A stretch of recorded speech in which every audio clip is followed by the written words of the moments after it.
So hello and hi to everyone. आज है हमारा डे 15 और आज हम करने वाले हैं क्लास 9th के साइंस का चैप्टर जिसका नाम है एक्सप्लोरिंग फोर्सेस।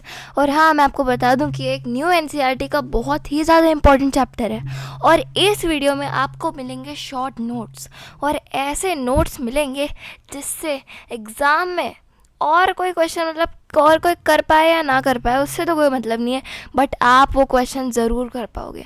एनसीईआरटी की छुपी हुई लाइंस को एकदम निकाल निकाल के मैंने आपके सामने इन शॉर्ट नोट्स में रख दिया है, तो वीडियो को एंड तक देखना। एंड हाँ, मैं आपको बता दूं कि ये है हमारी वन शॉर्ट सीरीज़ जिसमें हम पूरा चैप्टर कम से कम 25 मिनट या 20 मिनट्स के अंदर अंदर ही कंप्लीट कर देंगे। तो आपको बहुत ज़्यादा मज़ा आने वाला है। एंड एक बात आपको बता दूं, तो आज है डे 15 हमारा। और एक बार मुझे कमेंट में लिख कर बता दो आर यू रेडी, ठीक है। बट एक चीज़ है, अगर आपको कमेंट में नहीं लिखना तो जहाँ पे आप कमेंट करते हो उसको बस ऐसे स्लाइड करना, वहाँ पे आपको दिखेगा टेक अ क्विज़ का ऑप्शन, ठीक है। तो उस टेक अ क्विज़ में जाना एंड वहाँ पे मैंने टेक अ क्विज़ में ऑप्शन दिया होगा, आपको क्वेश्चन दिया होगा एक आर यू रेडी करके, तो वहाँ पे येस या नो में से आंसर दे देना। ऑब्वियसली आपका आंसर यस ही होना चाहिए, बट फिर भी देख लेना, ठीक है। तो चलो आई स्टार्ट करते हैं। जैसे कि आपको बताया, हमारा जो न्यू बैच है वो स्टार्ट हो गया था 1 फरवरी से। एंड ये बैच जो है बिल्कुल फ्री है यूट्यूब पे। दिस इज़ फॉर क्लास 6 और ये है फॉर क्लास 9th। तो चलो, ये है वो चैनल जिसको आपको करना है सब्सक्राइब, ठीक है। ये है dream Yoddhas where we train prepare and conquer. तो यहाँ पे कुछ इस तरह आपको सब्सक्राइब का बटन आएगा एंड ऐसे करके क्लिक करके आप इसको सब्सक्राइब कर दोगे। तो यहाँ पे देखो, ये फर्स्ट क्लास आउट हो गई थी उस दिन। तो अगर आपका फेस कुछ इस इंसान के जैसा है, ये देखो इसके मुंह, ये तो इतना एक्साइटेड है कि इसके आंखों में स्टार लग गए हैं, आंखों की बजाय इसके आंखों में स्टार ही लग गए हैं। तो आपका भी फेस कुछ इसी तरह का होना चाहिए इस चैप्टर को पढ़ने के लिए जिसका नाम है exploring forces for class 9th सैनिक स्कूल। तो यहाँ पे मैंने फ़ोटो ऐसे जनरेट करवाई है, ये एआई से जनरेटेड है ना।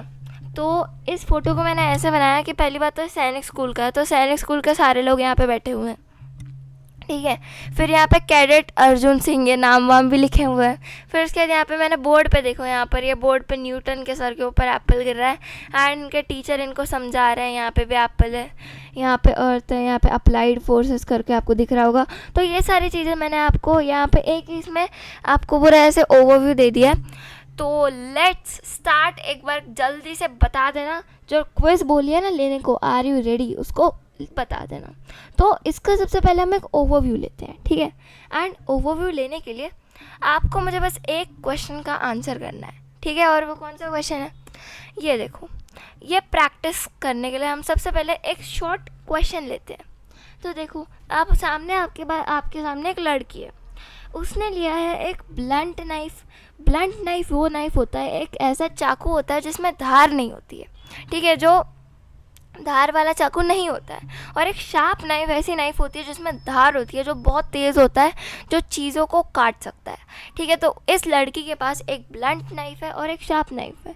तो पहली बार वो ब्लंट नाइफ से काटती है, ठीक है। तो उससे एप्पल कटता ही नहीं है। अब ये जो लड़की है ये कन्फ्यूजन में आ गई है, इसके दिमाग में कुछ समझ नहीं आ रहा है इसको, कि सोच रही है अरे मेरा चाकू तो वही है बट ये कट कैसे नहीं पा रहा है। एंड जब ये शार्प नाइफ से काटती है तब आराम से कट जाता है। अब इसको आता है कन्फ्यूजन, ये सोचती है कि चाकू तो वही है बट अगर मैं इसमें धार दे दूँ तो ये चाकू से कट जा रहा है, बट अगर मैं धार नहीं दूँ तो ये कट ही नहीं पा रहा। इसके पीछे कुछ ना कुछ रीज़न तो होगा। तो इसी रीज़न को इस चैप्टर के अंदर आज हम समझने वाले हैं। तो जैसा मैंने आपको बताया था, ये है इसके बहुत ही ज़्यादा शॉर्ट नोट्स जो आपको समझ बहुत अच्छे से आने वाले हैं। तो स्टार्ट करते हैं। पहले ऊपर आपको ये चैप्टर की हेडिंग दिख रही होगी, प्रेशर, विंड, स्टॉर्म, साइक्लोन। तो ये एक्सप्लोरिंग फोर्सेस टाइप का ही है। एक्सप्लोरिंग फोर्सेस एक्चुअली एक अलग चैप्टर है, बट ये जो चैप्टर है ये थोड़ा फोर्सेस से रिलेटेड ही है, बट यहाँ पे थोड़ा प्रेशर, विंड, साइक्लोन, स्टॉर्म ये सब का दिया हुआ है। तो ये चैप्टर बहुत इंपॉर्टेंट हो जाता है, ठीक है।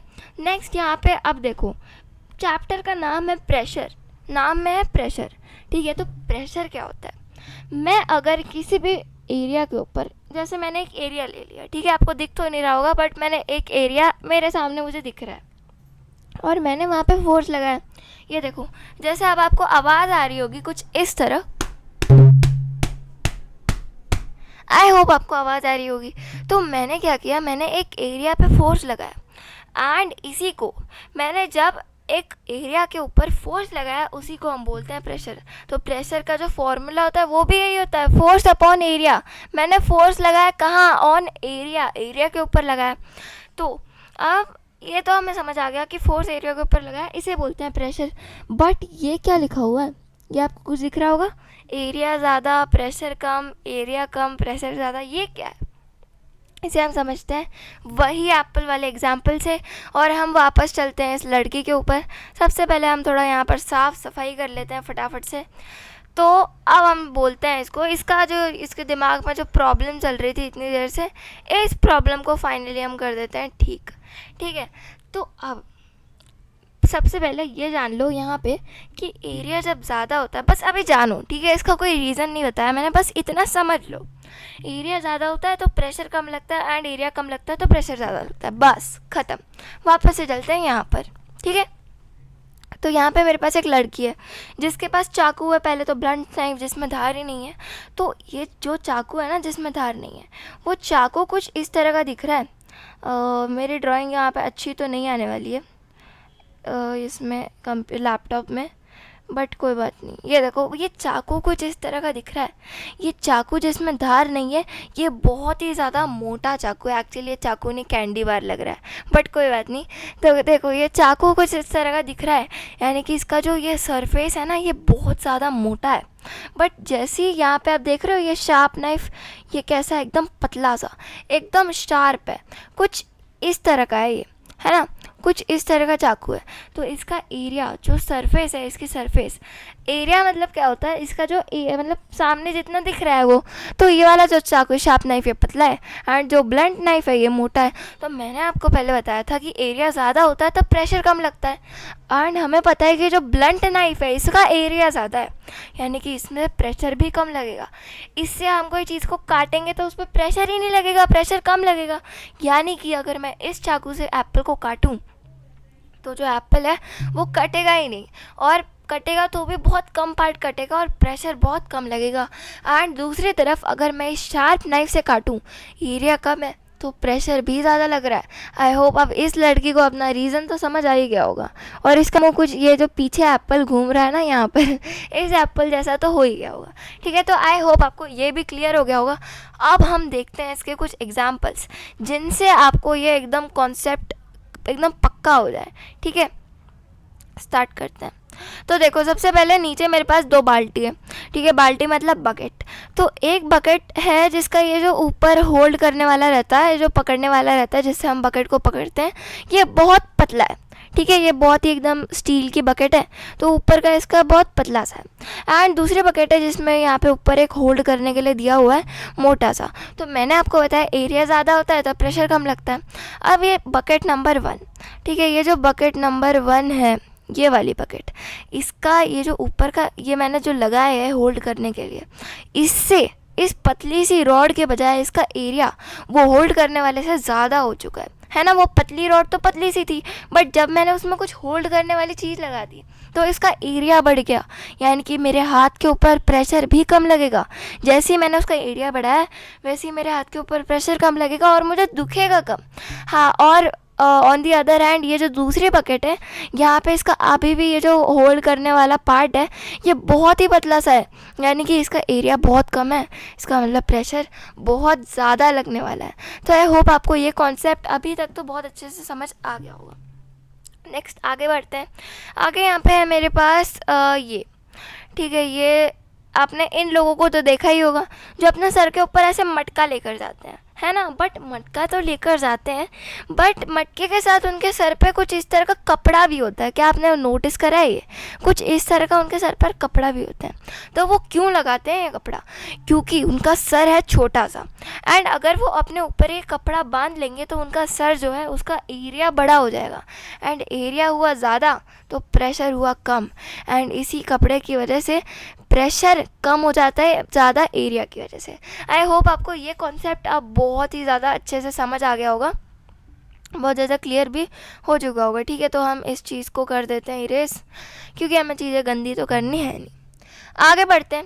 आगे हमारे पास अब देखो यहाँ पे एसआई यूनिट ऑफ फोर्स क्या होती है, यहाँ पे ये बताया गया है एसआई यूनिट ऑफ फोर्स होती है न्यूटन और एरिया की होती है मीटर स्क्वायर। तो हम जब इसको एक साथ लिखेंगे प्रेशर के फॉर्मूले में, जो कि होता है फोर्स अपॉन एरिया, तो वो बन जाएगा न्यूटन पर मीटर स्क्वायर। या फिर इसी चीज़ को हम लिखते हैं पास्कल शॉर्ट में, एंड इसका जो शॉर्ट फॉर्म होता है वो होता है PA। ठीक है, नेक्स्ट यहाँ पे ये जो केस है ना, ये एप्पल वाला, ये हमने अभी इस लड़की के साथ जो पहले थी उसके साथ ही डिस्कस कर लिया था, तो अब इस केस को समझने की तो कोई ज़रूरत है नहीं। नेक्स्ट आगे देखते हैं। यहाँ पे मेरे पास 2 पाइप हैं। ठीक है, हम बहुत सारे एक्सपेरिमेंट देख रहे हैं पहले, ताकि आपको ये जो प्रेशर एरिया का कॉन्सेप्ट है ये बहुत ही ज़्यादा अच्छे से क्लियर हो जाए। एंड NCERT में भी ऐसे ही एक्सपेरिमेंट है, मतलब एकदम सेम टू सेम ऐसे एक्सपेरिमेंट्स दिए गए हैं, तो जिनसे आपको जो कॉन्सेप्ट है ये बहुत अच्छे से समझ आ जाए। ठीक है, मेरे पास ऐसे 2 पाइप्स हैं जिनमें इक्वल हाइट ऑफ वाटर है, बीच में लिखा भी हुआ है। तो और मैंने इन पाइप के नीचे बलून को अटैच कर रखा है, बलून बांध रखा है। ठीक है, यहाँ पे लिखा हुआ है बलून बांध रखा है। तो ये जो है इक्वल फूल रहे हैं ना, ये इक्वल बल्ज कर रहे हैं। बल्ज मतलब ये इक्वल ऐसे मोटे हो रहे हैं। एंड अब एक केस मैंने एक बार इनको भरा, तो इस बार मैंने क्या किया, मैंने एक में ज़्यादा पानी भर दिया, जिससे बलून एक में ज़्यादा बल्ज हो गया, यानी कि ज़्यादा फूल गया। और दूसरे में मैंने कम पानी भरा, जिससे बलून कम बल्ज हो गया, कम फूला। तो इससे मुझे पता चलता है कि अगर हाइट कम होती है तो इससे हमारा प्रेशर भी कम होता है।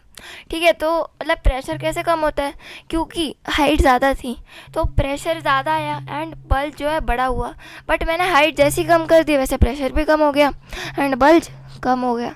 आई होप आपको ये समझ आ गया होगा। इसी कॉन्सेप्ट को हम ओवरहेड टैंक्स में यूज़ करते हैं। ओवरहेड टैंक क्या होते हैं, आपने कुछ इस तरह के टैंक देखे हैं? आपकी सिटी में कहीं ना कहीं आपको इस तरह के टैंक्स तो ज़रूर मिलेंगे, इन्हीं को बोला जाता है ओवरहेड टैंक। एंड आपने कभी सोचा है इस टैंक को इतना हाइट पे क्यों बनाते हैं?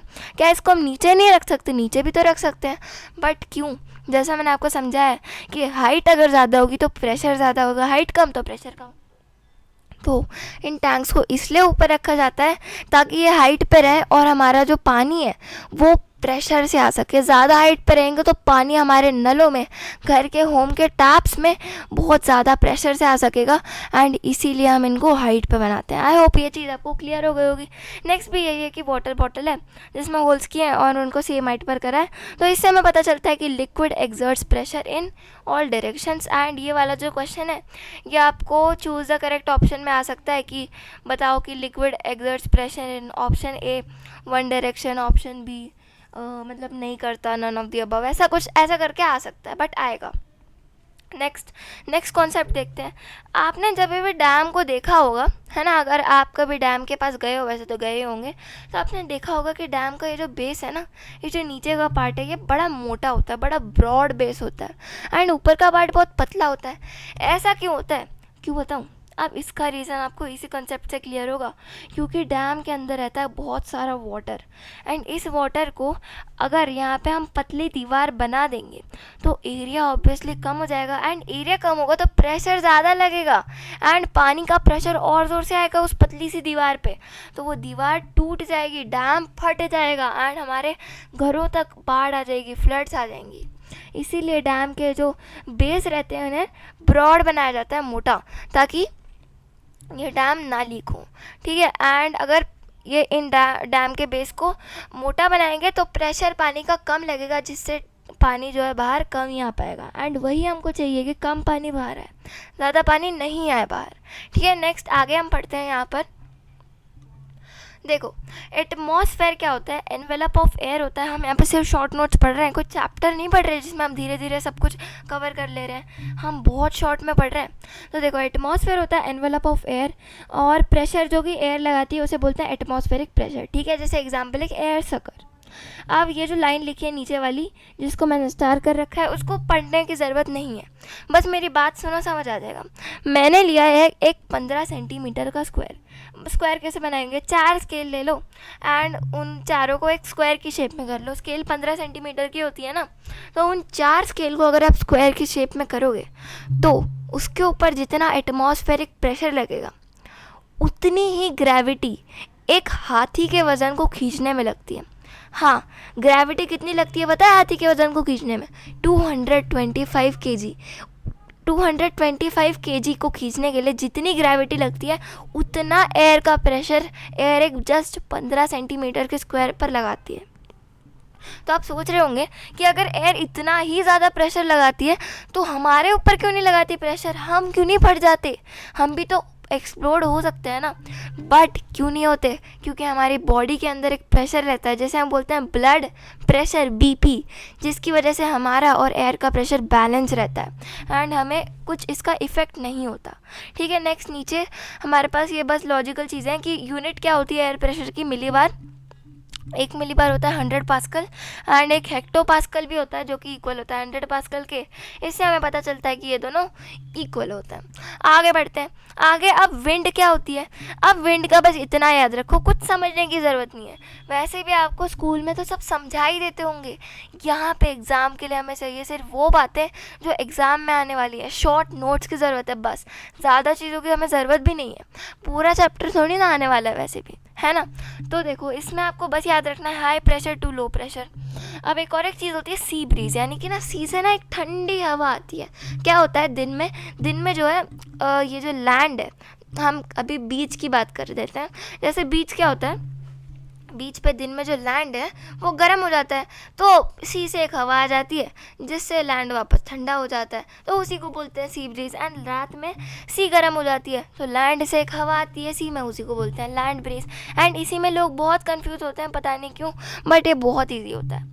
ठीक है, नेक्स्ट पार्ट पढ़ते हैं स्टॉर्म्स। स्टॉर्म क्या होता है? स्टॉर्म मतलब तूफान, आंधी, हरिकेन, है ना, टोर्नाडो, तो ये सब स्टॉर्म होता है। अब मैं आपको एक हैक बताऊं, एक छोटी सी ट्रिक बता दूं कि स्टॉर्म में, तूफान में आप कैसे बच सकते हो। तो देखो, अगर तूफान में हमने अपने खिड़की दरवाजे को लगा लिया तो हमारी छत बहुत ज़्यादा चांसेस है कि उड़ जाए। हाँ, हमारी छत उड़ सकती है, बट अगर हम अपने खिड़की दरवाजे खोल देंगे तो बहुत कम चांसेस रहते हैं कि हमारी छत उड़े। नहीं उड़ेगी ज़्यादातर केसेस में। क्यों?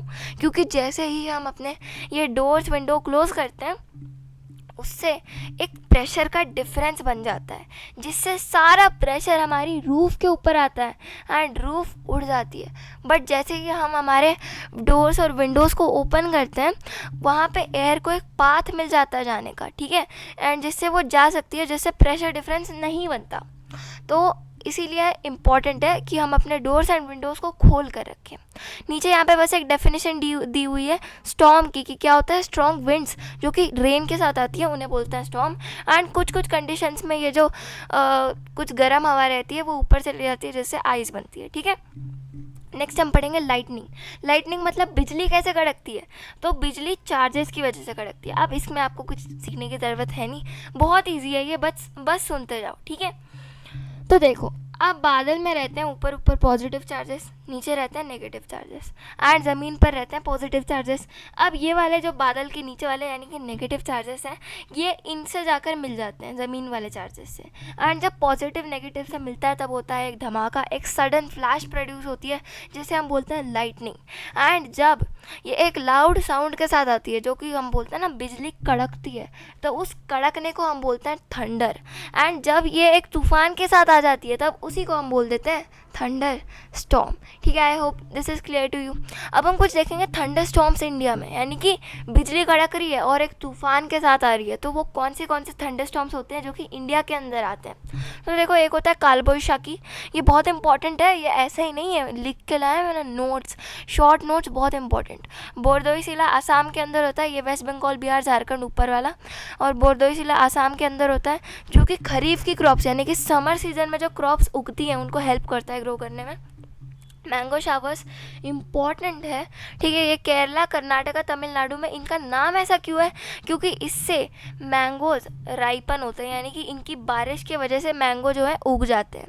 फिर लोकल थंडरस्टॉर्म्स कुछ कर्नाटका में जो कि हेल्प करते हैं कॉफ़ी प्लांट को उगने में। ये पॉइंट इम्पॉर्टेंट है, इसके ऊपर क्वेश्चन आ सकता है। देन अब हम एक चीज़ के बारे में बात करेंगे जिसका नाम होता है लाइटनिंग कंडक्टर। ठीक है, तो हमारी देखो नॉर्मल सी हमारी ऐसी बिल्डिंग होती है, ठीक है, ये बिल्डिंग जैसी तो बिल्कुल नहीं लग रही, बट फिर भी देख लो, हमारी ऐसी बिल्डिंग होती है, अब हमारी बिल्डिंग में ही एक रॉड इंस्टॉल्ड होती है, ऊपर से ही हमारी छत से ही एक रॉड इंस्टॉल होती है जो कि ज़मीन के अंदर तक जाती है, ठीक है। एंड इससे जो ट्रांसफ़र होता है इलेक्ट्रिक चार्जेस का वो हो पाता है ग्राउंड के अंदर, तो उसी को बोलते हैं लाइटनिंग कंडक्टर। बस एक डेफिनेशन याद करनी है और कुछ नहीं, ठीक है।